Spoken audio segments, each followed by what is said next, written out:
नमस्कार, स्वाभिमानी TV news चॅनलच्या बातमीपत्रात आपलं स्वागत।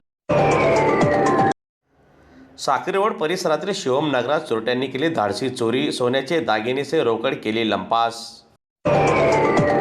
धुळे शहरातील साक्रीरोडवरील शिवमनगर परिसरात चोरट्यांनी धाडसी घरफोडी केल्याची घटना उघडकीस आली। येथील रहिवासी ॲडव्होकेट रमेश शिंदे यांच्या घरात अज्ञात चोरट्यांनी प्रवेश करीत घरातील सोन्याचे दागिने तसेच रोख रक्कम असा मुद्देमाल चोरट्यांनी लंपास केलेला आहे। ही घटना शिंदे कुटुंबीय बाहेरगावी गेले असताना घडल्याचे समोर आले। दरम्यान घरात चोरी झाल्याचे लक्षात येतात तात्काळ पोलिसांना सदरची माहिती देण्यात आली। घटनेची माहिती मिळताच संबंधित पोलीस ठाण्याचे पोलीस पथक घटनास्थळी दाखल झाले। पंचनामा करण्यात आलेला असून अज्ञात चोरट्यांविरोधात गुन्हा दाखल करण्यात आले असल्याची माहिती यावेळी देण्यात आली।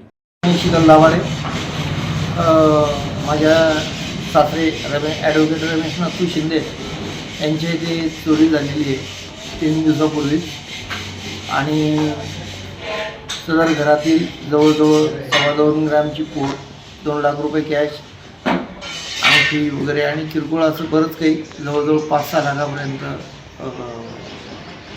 चोरीचं हे झालेलं आहे। तसेच आमच्या येथील पुढील कॉलनीमध्ये मलेरिया ऑफिसजवळ तिथेही चोरी झाल्याचं आम्हाला आढळून आलेलं आहे त्या दिवशी। आणि आम्ही बाहेरगावी गेलेलो असताना पुण्याला आम्हाला अचानक आमच्या कामवाल्याने आम्हाला निरोप दिला की व तुमचं घर कुलूप तोडलेलं आहे आणि दरवाजा उघडा आहे। आम्ही काल सकाळी रात्री निघालो आणि सकाळी आज पोचलो। त्यावेळेस आम्हाला माहिती पडलं की असं झालेलं आहे।